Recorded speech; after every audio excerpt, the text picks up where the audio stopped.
أني أمانة كمسي ونانو ولي يلي سبتيت أمانة سبتيت أمانة سبتيت كانت تنقودا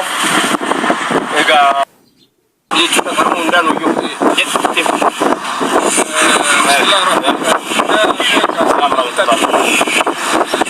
سجلك يا كذا كاين دجال ما تولو غرغال سكون غرغال سا أنا سبتيت لكم قلت سبتانا هذه التنان كنتيبا وكنتيبا عليها دابت الكريتيف بريسيجرا نعم سنرتي لما كنا لمتو وكاي أنت ما تبى كتير ديبيني ناتا بربادة وفتا بربادة أواز كده بكتير ديبيني ما تنتهي نميرا دابت على جدرين يامي تسني دي سنتو يامي تدي سنسني أنا ديبي كتاجر أني بكتير أنت تقول نفر أني قابل تبي وأنا ما كنا لمات وأني نوعنا يرجع جمعه وأنا ما كنا تقوفي يبقى جاهز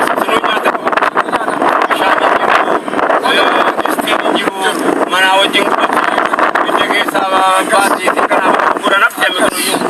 amma tirma tere ka badai tirma kana bisaka dabbatani wani desa ko anda babada kana makuma to ko fili jaati kan raade su egeta jabalata nemo imma birake se jirra di palu birake se jirra wan sin wada se nisan so ka borona hojjacha jiru kana mo jiddudani hawasa kenna birake gesa jirra dam sakana sili dabar sufi kan borona mo ya kurasa boda inshallah ala barbaachisaa ta'een humna guutuudhaan iddoo sanitti argamne hawaasa keenya bira dhaabbanna dhaamsa warra wallootiif waan nu dhaamtuufi kantiibaa magaalaa Sanbatee itti aanaa kantiibaa magaalaa Sanbatee dhaamsa qabdu deebii isaatiif maal jettan hawaasa keenya maal jettan Gonni nama dura jiruu fi ifa boolli nama dura seenee fi ifa kanaafi kantiibichi xalayaanitti barreesse bakka nutti barreessite akkuma nutti barreessite dhaabbatoo garaagaraatti hawaasa keenya dandamachuudhaaf ammatti hafte kan rakkoonni walloo furmaata waaraa hin argatu dafee hin argannes yoo samaayiidhumaa ta'e malee warri lafarraa kun waan qajeelchuuf fakkaatu maaliif jennaan barbadaa'ee biddaa keessa jirti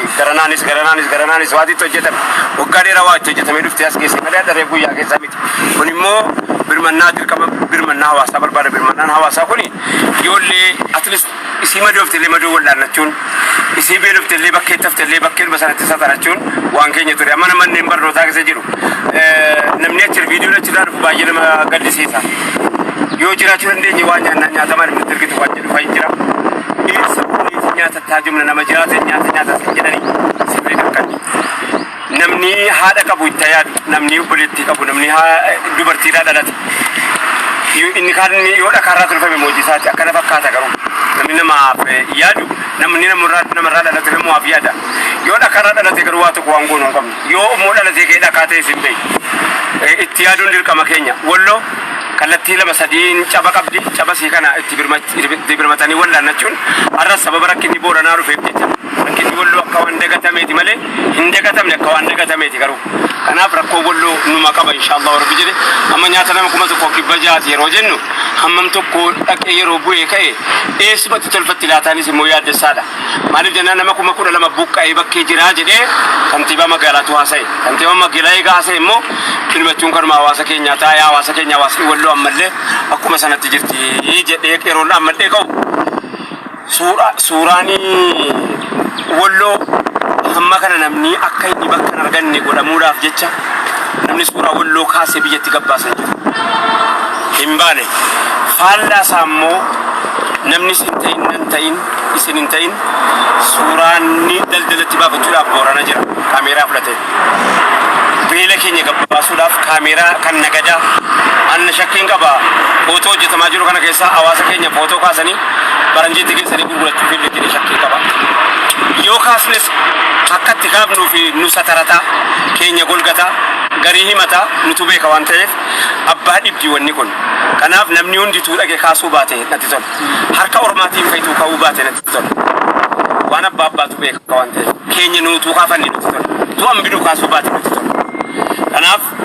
warri bulchiinsa naannoo booranaa jirtanu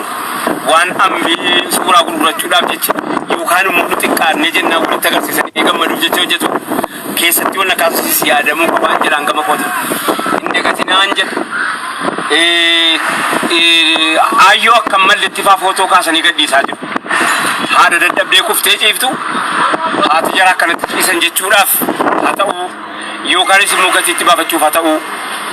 yeroo nu rakkanne akkanaa kana mattumaa warri kaleessa akka nutti duunu barbaadaa ture hadda akka itti nu kaanu nuuf yaadan jedhee yaadu. Kanaaf walumaatu dhiifne ammi keenya amma ba'uu qabu nutu beeka. Namni keenya of beeka. Ofis immoo bakka fokkee ofii yeroo fokkee ofii taa'een eegu rakkoon hawaasa keenya rakkoo keenya ta'uu wajjiniin warra rakkoo keenyatti gammaduuf immoo xiqqoo gammachiisuu dhabuun silaa gaariidha jedhee yaada ergaan kun sila dhaqqabu. Kan biraa itti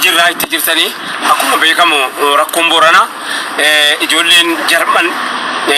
Jarmanii ta'anu eda toora birrii miliyoona 2 walitti nuu qabaniiru. Inshallah sin dhaqqaba jennee yaada yoo Rabbi jedheen dhufa birriin kun yoo dhufe immoo sin dhaqqaba jennee yaadna beednillah yoo Rabbi jedhe eda taa'aa bulan jechuun dhagaa argisi garii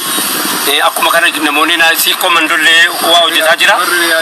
Warri si komandoo waa hojjetaa jira akka si komandootti waa hojjetaa jira akka maabaraatti jechuudha. Jimma walitti qabee jira. Jimma almost lakki warri biyya. Karriyaat warra nutti erge miti. Warra nutti ergini naasaa jira. Nu karaa keellatti keenyaati miti. Galateeffachuudhaaf hin kaasne qabu. Kallattiin keenya dirqamaa miti. Kallattii barbaadine ergu hawaasa isaa dhaqqabachuudhaasan. Kanaaf warri Jimmaa kantiibaan Jimmaa socho'ee obbo Najiib abbootii qabeenyaa adda addaatti bilbilee qabeenya walitti guureera qopheessaa jira isiniif erguusaa jira warra Booranaa hin qeebalattan yoo Rabbi jedhe. Akkuma kana kantiibonni adda addaa utuu jirri akkuma kana godhaa immoo wal hirree rakkoon Booranaa qofa taasa'amaa jira malee Baalee Bahaa keessa wayii jira. Baalee Bahaa keessa uma akkanaa fakkaatu jira. Gammoojjii akkanaatu jira. Rakkoo akkanaatu jira. Hongee akkanaatu jira. Namni gabbaasaan jiru haasa'aan jiru quba qabaadhaa jechuun isinitti laammadha. Salaamu alaikum warahmatullahi wabarakatuh. Namni nyaata kana qeebalu Sheikh Abdul Latif. Sheikh Abdul Latif. Abbaan nutti nim Abdul Latif Taha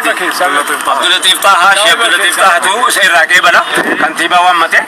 kantiibaan xalaa nutti barreeffateera. Dhufaniiranii eegaa jiranii marhaba amma seesaa jiranii marhaba achi jiranii dhaamsi kenna shayini asiis dhufanii asirraan akkan fidanii xalaa fidanii achi deebi'anii akkan isaantu qeebala akkan isaantu qooda kantiibaan magaalaatii fi ittaana kantiibaatii fi warri mootummaa kaachi jiru ufii dhaamsa kana dhaamate dhaamsi isaanii dhaamnu akka dhaammattanii hanga dandeettanii qoodaa kennaa fi hawaasa keessanii kana dhaamsa tokkoffaati. Inni lammaffaan waan xiqqoo hawaasatti mul'achuu danda'u rakkoo kana ibsuu danda'u amma yaadaani wanni gargaaramaa jiru kun yaadaani akka naannoo bira waan hin taane kaasanii gadhiisan sana sun ta'e waan ta'u akka gadhiisan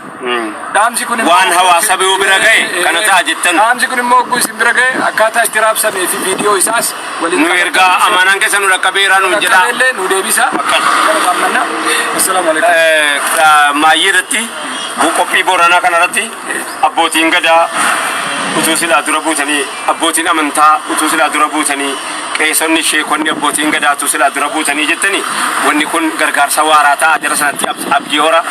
isin immoo baay'ee argaan jiru maaliif an arguu dhabe hin gaafe nagaatti. Assalaamu alaikum warahmatullahi wabarakatuh.